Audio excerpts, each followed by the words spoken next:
I work for the Swedish International Development Agency. I'm a senior program manager in the regional section for Africa on environment and climate. I am here just to be part of the two successive meetings. The first one is to conduct annual review meeting of the cooperation agreement that we have signed with the African Biodiversity Network. The focus, as it is said, it's all about biodiversity conservation, nature and indigenous knowledge, and community knowledge conservation. The cooperation agreement ran from 2020 to 2021 until the end of this year. It is a 3-year cooperation agreement with a focus on 27 African countries. The project is about 24 million SEK, that is around $2.9 million. And as I said, it focuses on the topics on cultural biodiversity conservation and networking of like-minded institutions and individuals who are working on the conservation of this biodiversity and cultural identity. That the whole idea is taking back to the roots. There is a knowledge in the community, and that knowledge, the revival of that cultural and biological knowledge, is very important for the conservation of nature as well as the problem that we are facing today, climate change. SIDA is normally guided by a strategy, and the strategy has its own focus areas. One of the focus areas where Sweden is investing quite a lot is biodiversity conservation, climate change, and related issues. So in that process, we identified African Biodiversity Network as an important partner to implement this strategy with the financial support of Sweden. SIDA is a long-term partner. We always get into the process with a long-term vision.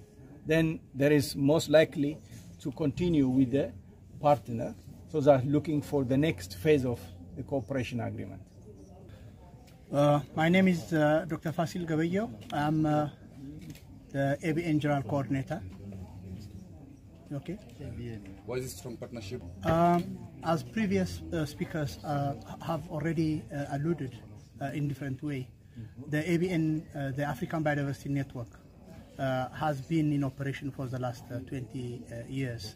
Out of the concerns of injustice on ecological and socio-economic challenges on the communities due to the huge extent of imposition in terms of ideas, which is not necessarily relevant to Africa communities. So they have got their own values, and also their livelihoods is dependent on nature and also their culture. As the name indicates, in terms of this project, this is about conserving biocultural diversity conservation. In this biocultural diversity conservation, there are two key messages or focus, that is biological and cultural elements of life. This project has been cooperating with more than 20 partners across Africa, and the importance of working on this project is also associated with the problem that Africa is facing in relation to their food, their nature, their culture, loss of deterioration, and also imposition from the policy environment. Exacerbated by the climate change, which is also associated with the way how we are told to do things, to grow our food in our agriculture, and also even communication, interaction, and social cohesion amongst one another. So the total, the cumulative effect is resulted in hunger, in also fragmentation of social cohesion, and also, of course, food security and sovereignty. So in order to mitigate or revert this situation. We believe in Africa, in African Biodiversity Network, to call for civil society organizations join hands and create a platform to harmonize their struggle. And then, of course, contexts are different in different parts of the region. So in order to upscale and also voice out community concerns, so we believe that we come together. And then also, of course, interventions are different through different countries. Some are under the big trees and talk until they agree. Disons, ça se fait par une discussion libre. I got here to TCDC, I saw the trees. Yeah? I saw there's many trees. And Quand je suis arrivé au MSTCDC, j'ai remarqué qu'il y a beaucoup d'arbres, il y a beaucoup de diversité également d'espèces.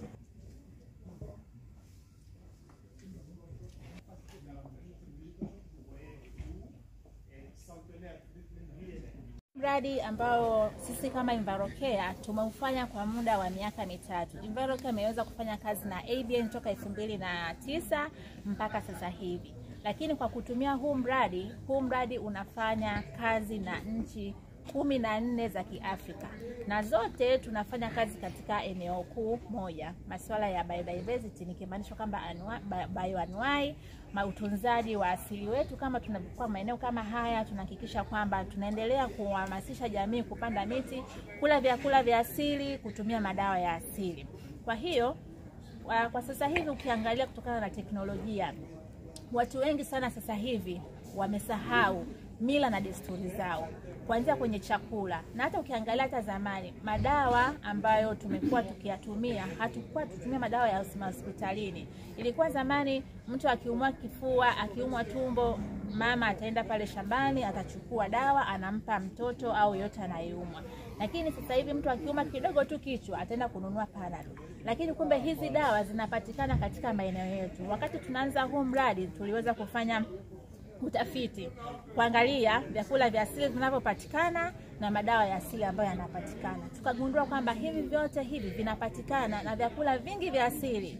Katika utafiti tumegundua kwamba pamoja na kwamba yanapunguza mabadiliko ya tabia nchi, lakini vyakula vingi vya asili ni dawa.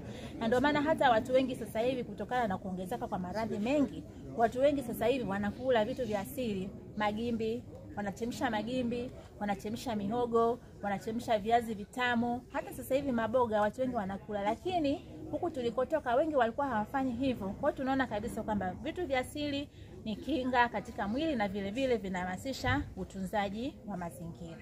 Katika huu mradi tumeufanya katika mikoa mikuu mitatu. Na hii mikoa tulichagua mkoa wa Kilimanjaro, mkoa wa Tanga na mkoa wa Morogoro.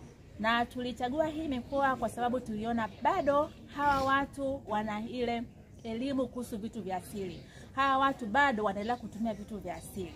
Kwa hiyo tukaona kwamba tukitumia hizi jamii ambazo bado wanathamini vitu vya asili, watakuwa ndio sehemu kubwa ya kuweza kutoa elimu kwa watu wengine. Ndio maana hata sasa hivi ukienda Dar es Salaam, unakuta supermarket nyingi sana ya vitu vya asili inazidi kuongezeka. Kwa mfano wakati sisi tunaanza, tulifanya utafiti tukagundua kwamba supermarket ambazo zinauza vitu ambavyo ni organic, yani vitu vya asili, zilikuwa 7, lakini sasa hivi unakuta zaidi ya 30. Kwa hiyo tunaona kabisa kwamba jamii inahamasika, na ndio maana sisi kama EnviroCare tunatumia vyombo vya habari kwa sehemu kubwa kuhakikisha kwamba hii elimu inampata mtumiaji na hata yule mkulima aweze kuthamini vile vitu. Na wakati tunafanya huu mradi, tulitumia vijana kwa asilimia kubwa, kwa sababu tunaamini kwamba vijana ni sehemu ya mabadiliko kwa asilimia kubwa.